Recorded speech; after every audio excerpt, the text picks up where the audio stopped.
Hey guys, what's up? Welcome back to my channel. I hope that you guys are all doing really well. So for today's video, I have got a review for you guys on a drugstore product. Today's review is going to be on the new Loreal Infallible Pro-Glow Foundation. So I personally love reviewing foundations for you guys because, as you guys know, I have very oily skin. So I feel like I am the perfect person to review if a foundation really does what it says that it's supposed to do, especially if they're claiming to be long wear, or as this one claims to be 24-hour wear. So today's video, I'm going to be showing you guys a little demo as well as, you know, our typical flow of reviews here on my channel, letting you guys know what I think, what it claims to do, and whether or not it actually does that. So before we get started, if you are new, hey, my name is Faye. Thank you so much for stopping by and checking out my channel. I hope that you enjoyed this review. If you do, make sure to give it a big thumbs up. Also, make sure to hit that subscribe button so that you can become part of my fam here on YouTube. And it'll also make sure that you never miss a future upload from me. So if you would like to hear my thoughts and opinions on the new Loreal Pro-Glow Foundation, then please keep watching.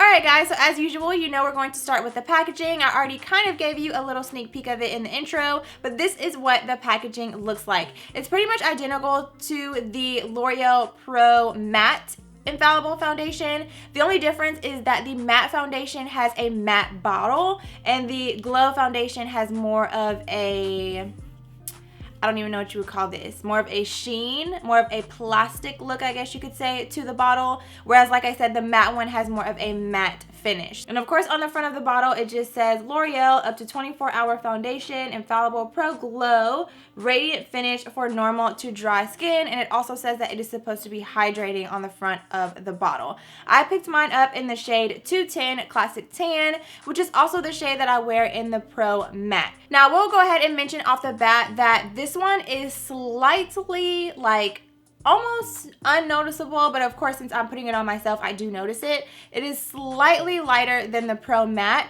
and that may just be a result of the finish because it's more of like a glowy, dewy finish. It looks a little bit lighter, but it's just a really slight, like not even a full shade lighter, but I can tell that it is slightly lighter on my skin than the Pro Matte version of this foundation. All right, so let's go ahead and get into the specifics. I picked up this foundation at Walmart, and at Walmart, it was about a little over $10. Of course, if you pick it up at a drugstore or if you pick it up at Target or Ulta or any of those stores, it's gonna run slightly higher. I believe at Ulta it runs for about $12.99. So you can pretty much expect to find this foundation anywhere within the range of $10 and $13, which for a drugstore foundation can be a little bit on the pricey side, to be perfectly honest. But L'Oreal does tend to run a little bit more on the pricey side, so I've kind of just come to expect that from them. I was not surprised at all by the price. I expected it to be at least $10. So on Ulta's website, it does come in 12 different shades, and it looks like there are about 3 shades for women of color, which personally, I hate when they do that because just as much as you know, create shades, 8 different shades for lighter skin tones or lighter complexions, we need that same thing. All of us are not going to be able to fit into 3 different shades, and so that can be a little inconvenient because you do end up having to mix and match shades to try to find your perfect shade or mix your perfect shade, which can be a little inconvenient. Luckily for me, I was able to find that Classic Tan, just like the Pro Matte, does match me very nicely. So if you have a similar skin tone to mine, I'm about an NC45 in MAC foundation, then the Classic Tan shade will work very well for you. But this is kind of the same thing that was with the Pro Matte. There are not a ton of shades for darker skin tones, which is always, I feel like that's just always a thing. So that would definitely have to be a negative for me. I wish they had more shades. But again, luckily for me, the shade Classic Tan does work very well for my particular skin tone. So this foundation does claim to last up to 24 hours while giving you a very glowy and dewy finish. Now, as someone who has very oily skin, I definitely do not apply this foundation without a foundation primer.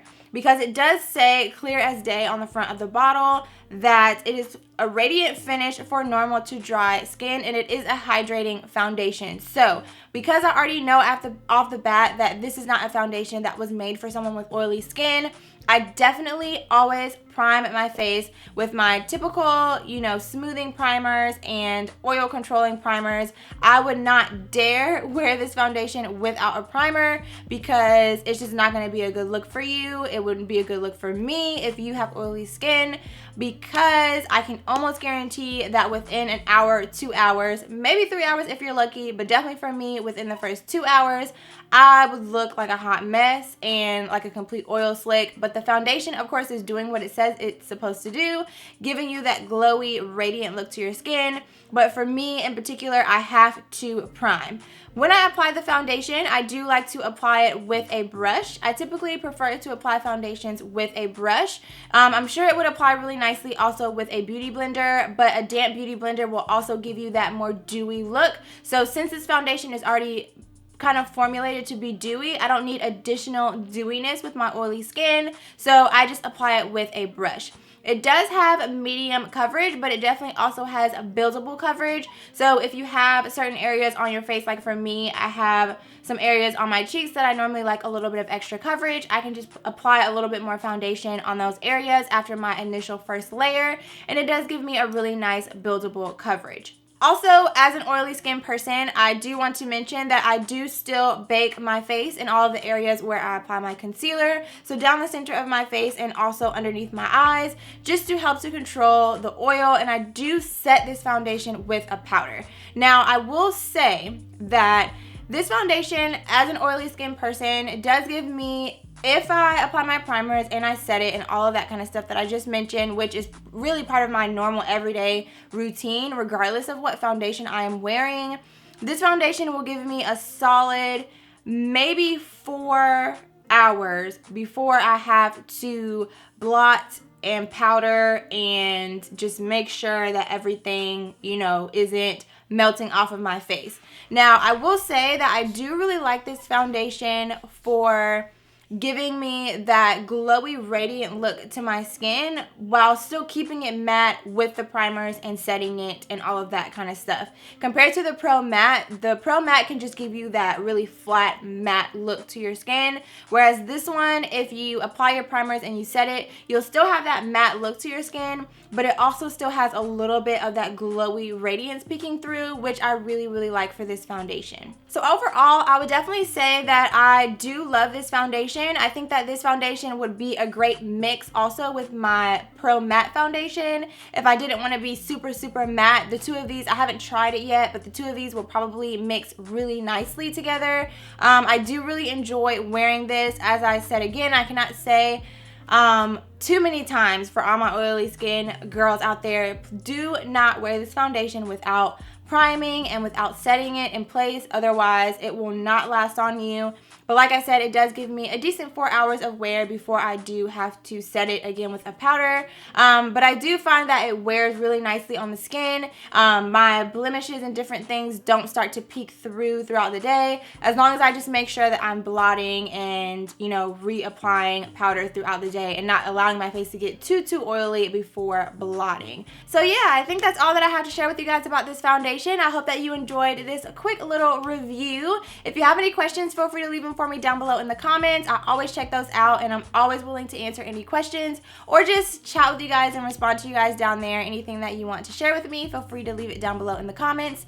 If there are any other products that you guys would like to see me review, if you guys have oily skin and you would like, you know, if you have a product in mind that you would like for me to review, feel free to leave those down below in the comments as well. If you enjoyed this review, be sure to give it a big thumbs up.